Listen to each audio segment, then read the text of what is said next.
Producer prices come in lower than expected, but so do Home Depot earnings. Welcome to Market Insight. I'm David Pollard. There was good news and not such good news for markets today, as first, producer prices increased less than feared in July, with a rise in the cost of goods tempered by cheaper services, indicated that inflation continues to decline. But in a sign of declining consumer sentiment, Home Depot today warned of a slide in annual profit and a bigger drop in its comparable sales, as sales in Q2 fell faster than forecast. Well, joining me now to talk about all this is Sarah Henry, Portfolio Manager at Logan Capital Management. Welcome, Sarah. Many thanks for joining us today. Let's look at Home Depot first of all. You say in your notes that today's results indicate a somewhat slower consumer, held back by higher rates. But for Home Depot itself, you do also note some positive developments in the pipeline. What's your take there? Well, certainly the high frequency data and prior earnings commentary did show that higher interest rates have been doing what they are supposed to do, which is slow consumption, particularly for goods. We've had some indications also that with geopolitical instability in the Middle East, which always tends to make investors seek a port in a storm, consumers as well are pulling back a little bit, and Home Depot did reference both of these dynamics on the call.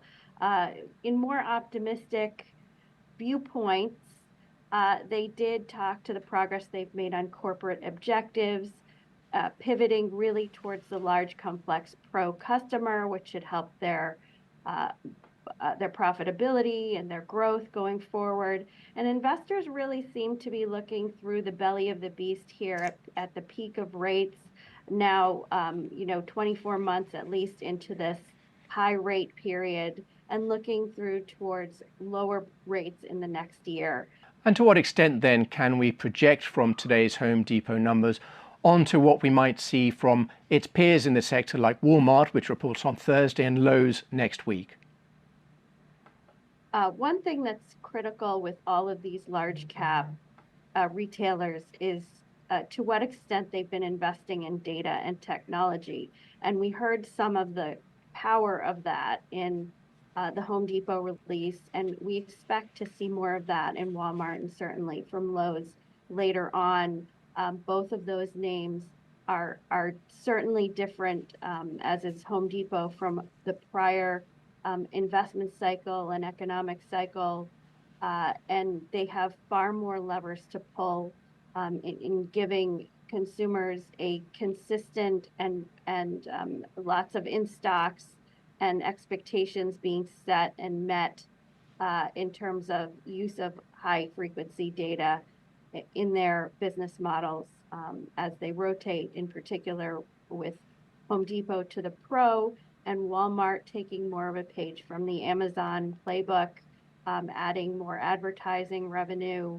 We get retail sales numbers on Thursday. What more do you think those numbers will tell us about the state of mind, the appetite for spending of the US consumer? So we'll see certain categories doing better than others, notably general merchandise, grocery, home improvement spending languishing here a little bit. But seeing the differential, as a lot of these companies have discussed, between goods and services, with services like travel and restaurants winning out over goods following a long period of nesting during COVID. So Home Depot did indicate that dynamic is not getting worse. So presumably any weakening in consumer demand might have a silver lining, in that it's going to alleviate price pressures in the US economy more widely. Perhaps we've already seen that in producer price data, which we had today. That was quite soft. And we also have, obviously, CPI data this week, a key reading. So what's your view there? Those are critical items that the Fed uses to make decisions about forward-looking, the pace and the level of rate cuts. Softer PPI for sure is indicating conviction in the market on lower rates, and you can see how quickly capital gets allocated to those higher growth opportunities that will be stimulated by lower rates. Investors looking through the valley into 2025 as the financial environment gets looser, for sure.